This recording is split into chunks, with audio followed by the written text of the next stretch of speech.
mohon terlebih dahulu untuk menandatangani.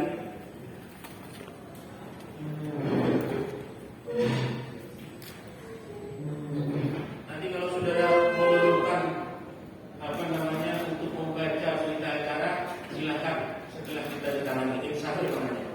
Silakan mohon.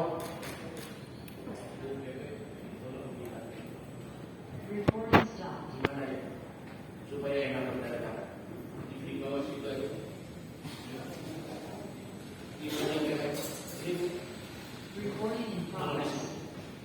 Lagi ingin bicara. Nah, silakan Pak Adam. Ya. Maka saya wakilkan kepada pengacara saya ini. Silakan di cover saya dengan beliau yang bicara nanti dia. Ya. Jadi ini mengenai Pak Adam, kita mengajukan PK, kemudian berita acara permohonan PK sudah ditandatangani lengkap, baik oleh majelis hakim, baik oleh kuasa hukum, baik oleh pemohon sendiri Pak Adam Damiri, dan baik oleh tim jaksa yang memberikan pendapatnya. Harapan kita semoga dalam 30 hari ke depan majelis hakim kemudian bermusyawarah, kemudian menilai ini secara baik, sehingga mudah-mudahan permohonan PK ini kemudian dianggap sah secara formal ya, sehingga bisa diajukan ke Mahkamah Agung. Jadi itu tadi secara singkat persidangan hari ini. Kalau ada pertanyaan silakan. Oh ya, jadi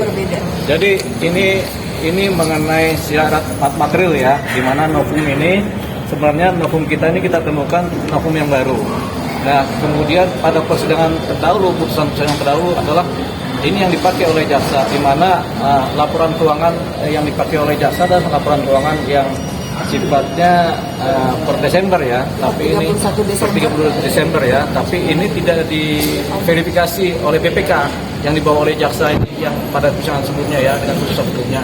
Nah, kita bawa novum yang sudah diverifikasi oleh BPK secara resmi, laporan keuangan secara resmi. Jadi novum yang baru ini benar-benar baru, sementara yang di jaksa adalah suatu pembuktian, bukti-bukti yang dasarnya belum diverifikasi oleh BPK dan belum dilegitimasi dan disahkan oleh BPK. Jadi itu perbedaannya.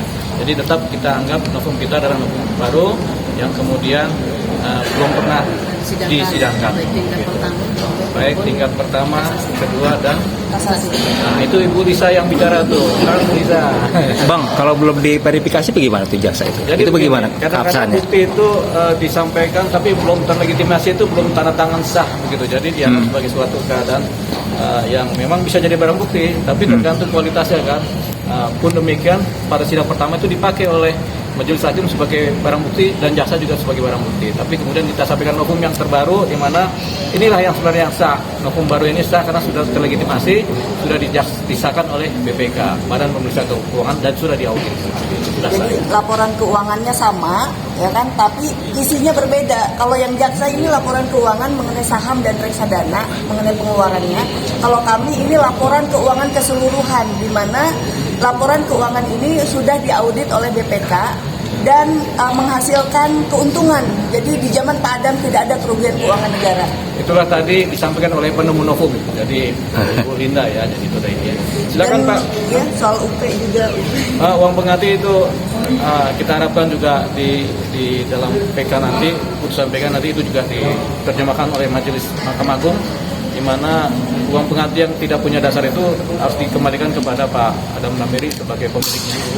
Dan Pak Adam Damiri itu satu-satunya terdakwa di perkara Asabri yang tidak ada dan tidak terbukti ada aliran dana dari Asabri maupun manajemen investasi.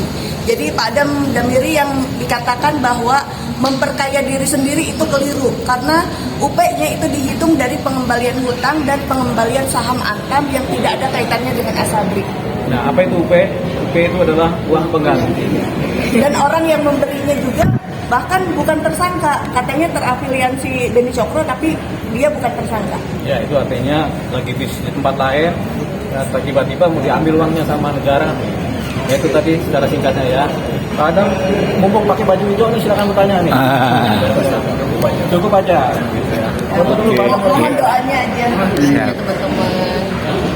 Jadi intinya kita mendukung ya berantas koruptor, tapi berantaslah kepada koruptor yang benar-benar koruptor. Jangan mengorbankan satu orang yang tidak merugikan keuangan negara. Karena banyak sekali ya korban-korban gitu kan Nah ini penegakan hukum itu harus benar agar dipercaya oleh masyarakat luas.